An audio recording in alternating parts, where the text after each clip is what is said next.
Auction मोड्रे प्रशासन बाली mafia छाती धड़धड़ जगतसिंहपुर में महानदीर किलिपाड़ बालीघाटे प्रशासन करिथिला रेड ठिकादार सरकारी नियम उल्लंघन करी बेआईन भाव में अधिक परिमाण में बाली उठाउथिबा अभियोग हेउथिला। यापर केन्द्रांचल डीआईजी जिलापाल और एसपी मिलित भाव में चढ़ाऊ करथिले।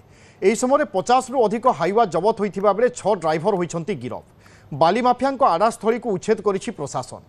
मुख्यमंत्री निर्देश में चढ़ाऊ होइथिबा बेले मुठाई भी बाली चोरा चालान करने दियाजिबो नाही बोली कहिसंती डीआईजी। चढ़ाऊ होइथिबा बालीघाटू वार्षिक 15 कोटी टंका राजस्व हराउथिले सरकार। आगकू अधिक मात्रा रे धरपगड़ हेबो बोली कहिसंती जिलापाल। आउ सेपटे खनि मंत्री विभूति जेना कहिसंती लघु खनिज चोर खनि माफिया एवं बाली माफिया को संपूर्ण निश्चिन्न करबा पर्यंत राज्य सरकार को एक्शन जारी रहिबो।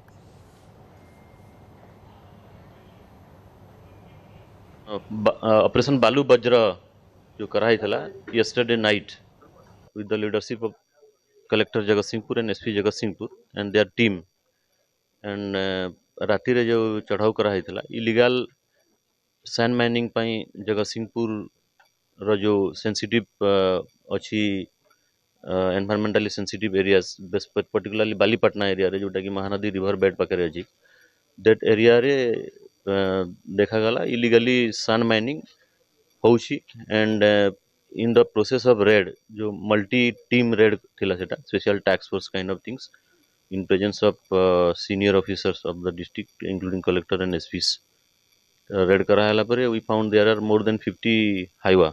आमर माननीय मुख्यमंत्री रो दृढ़ निर्देश रही समस्त जिलापाल आउ एसपी को कि जोठी भी इलीगल माइनिंग होची ताकू केमिति आमे रोकिबा तापरे गोटे स्ट्रेटेजिक प्लानिंग करके आगु बढ़िया पाई खाली गोटे स्पॉट रो क्रैकडाउन हुए आमे आज जो आपन देलु 15 कोटी ऊपर जो राजस्व लॉस होतला नदीटा को भी डैमेज कर दैछंती। आमे एते संख्या रे